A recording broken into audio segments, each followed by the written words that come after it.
I was. It seems like I was always involved in comics. I mean, it was one of my readers, Ken Viola, who, in addition to being a major comic book fan, was also a roadie for the Rolling Stones. Said that Keith Richards said to him once, the first time that he heard recordings of American rhythm and blues, it was like his black and white world turned color, just like in The Wizard of Oz. And I think that's true of different people with different things. And for me, comic books. As soon as I discovered Superman in the early 1960s, that was just absolutely transformational.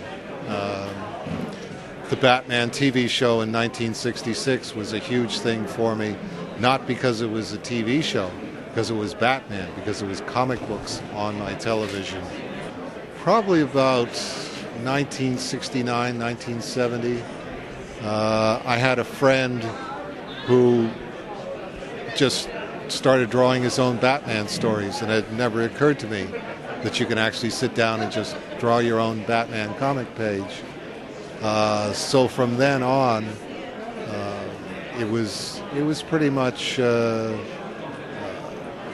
unstoppable kind of thing. I was always interested in drawing, and as soon as I discovered fanzines, then that became an environment where I could draw Conan or Superman or whoever it was and get $10 for a drawing or something.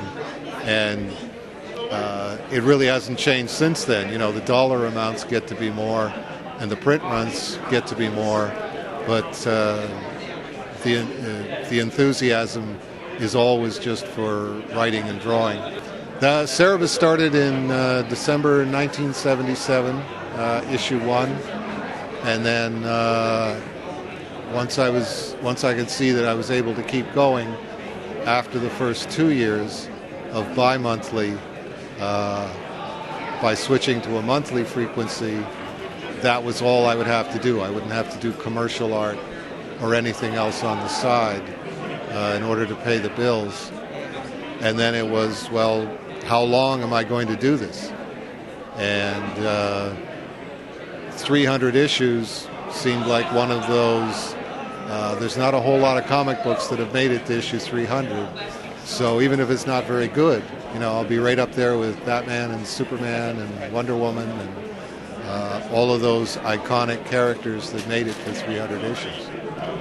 Gerhardt, yeah, he started issue 65 somewhere in the mid-1980s, and that just brought everything up to a whole new level. I didn't have to worry about putting time in on the backgrounds or trying to figure out if I needed backgrounds. And my interest was always far more in the dialogue, the lettering, the characters, and how they looked. So it was really the opposite of a movie where you build the set first and then you bring the actors in. It was a lot more the way Sin City was done. It was, you know, I was doing the characters basically against a green screen, because that's all when he got the page, it had the characters penciled and inked and the lettering, and then he had to figure out what was in behind them, what the background should look like. Space actually happened when Bob Corby phoned me in 2001, I'm pretty sure, and wanted to know if I would come to his show, and I basically just said, you know, you're in Columbus, Ohio, get Jeff Smith. You know, it's crazy getting somebody to come down from Canada.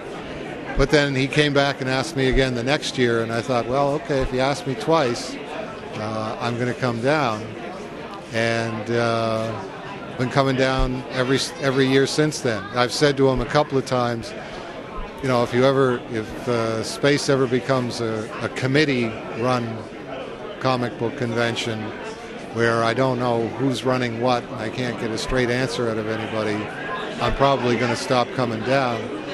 But as long as it's you and Kathy, and Kathy's his wife, Megan, his daughter, Ron, his brother, those are the people running the show. I'll keep coming back as long as it's just a mom and pop operation. And so far, so good. Day prize, I think, was the second year that I came down, so that would have been 2003. And it just seemed like a good idea to have a festival prize. I'd always wanted to come up with something that would honor Gene Day's memory, who was my mentor. And he was such an enormous help to so many people who wanted to self-publish or wanted just to write and draw. And if they were completely hopeless, he could still get a couple of drawings out of them. And if they weren't completely hopeless, he would take them up to the next level. And for me, without his encouragement, I would never have had the confidence to say, I'm just going to do Cerebus, and if it doesn't work, that's fine. But then Marvel found out about him and found out how productive he was. They were convinced that he must have had a studio of 10 guys all working under the name Gene Day, because it didn't matter how late they sent him a job to ink, he'd get it done on time and turn it back in. And they were just dumbfounded when it found out that it was basically him and his younger brother Danny. Secret project. Nice try, but it's a secret project. Been working on it for 2 years. 48-page, self-contained comic. I have about 34 pages done. I might go back and fix some stuff, but 14 pages to go.